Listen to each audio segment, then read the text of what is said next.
Assalamualaikum warahmatullahi wabarakatuh. Perkenalkan, saya dari kelompok 3 akan menjelaskan kemukjizatan Al-Quran. Pengertian mukjizat. Secara etimologi, mukjizat adalah kata i'jazan, a'jazu, yu'jizu yang bermakna melemahkan atau menetapkan kelemahan. Sedangkan i'jaz adalah ketidakmampuan seseorang melakukan sesuatu yang merupakan lawan dari ketidakberdayaannya.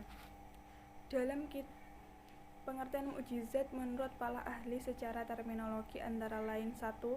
Dalam kitab Mubahat fi Ulumil Quran karangan makna Khalil Al-Qatan, beliau menjelaskan bahwa mukjizat ialah sesuatu hal yang luar biasa yang disertai dengan tantangan. Kedua, menurut Imam As-Suyuti, mukjizat adalah syarak kejadian yang melampaui batas kebiasaan didahului oleh tantangan tanpa ada tandingan. Ketiga, dalam buku Sejarah Al-Quran karangan Dr. Andes Haji Ahmad Mustafa, beliau menjelaskan bahwa mukjizat ialah sesuatu atau perbuatan yang luar biasa yang diberikan kepada rasul-rasulnya untuk membuktikan kerasulannya. Segi-segi mukjizat Al-Quran. 1. Segi kehalusan. Ungkapan bahasa yang membuat banyak di antaranya mereka masuk Islam. Kedua, segi ilmiah. Segi yang mengikat rantai fenomena yang saling berkaitan dengan kehidupan di alam semesta ini.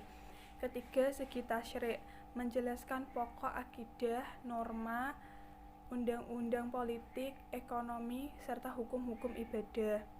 Macam-macam kemukjizatan Al-Quran. Macam-macam kemukjizatan Al-Quran secara garis besar dibagi menjadi 2 bagian pokok, yaitu 1.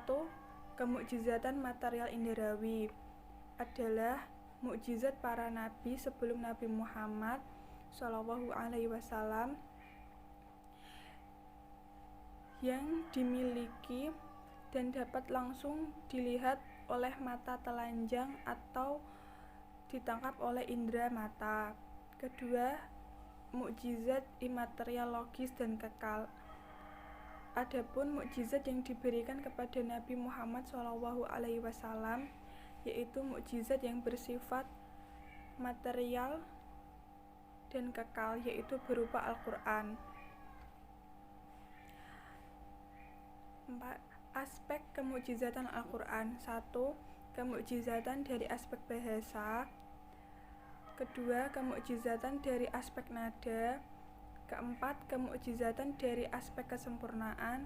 Kelima, kemukjizatan dari aspek ketetapan makna. Keseimbangan redaksi Al-Quran. Abdurrahman Naufal dalam buku Al-Ijaz Al-A'da Al-Quran Al-Karim sebagaimana dikutip oleh Quraish Shihab mengatakan bahwa ada beberapa keseimbangan yang terdapat dalam redaksi Al-Quran, antara lain keseimbangan antara jumlah kata dengan antonimnya, keseimbangan antara jumlah bilangan kata dengan sinonim atau makna yang dikandungnya, keseimbangan antara jumlah bilangan kata dengan jumlah yang menunjukkan kepada akibatnya. Tantangan kemukjizatan Al-Quran terhadap zaman. Tantangan yang dimaksud terbagi menjadi 2, yaitu tantangan secara umum maupun tantangan secara khusus. Adapun tantangan secara umum ditujukan kepada seluruh umat manusia, baik orang Arab maupun selainnya. Begitu juga meliputi sastra manusia, baik yang awam, tidak mengetahui apapun, maupun para pemikir atau cendekia. Tantangan secara khusus yaitu ditujukan kepada orang-orang Arab dan khususnya kepada kafir Quraisy. Tantangan ini dibagi menjadi 2, tantangan secara universal atau keseluruhan.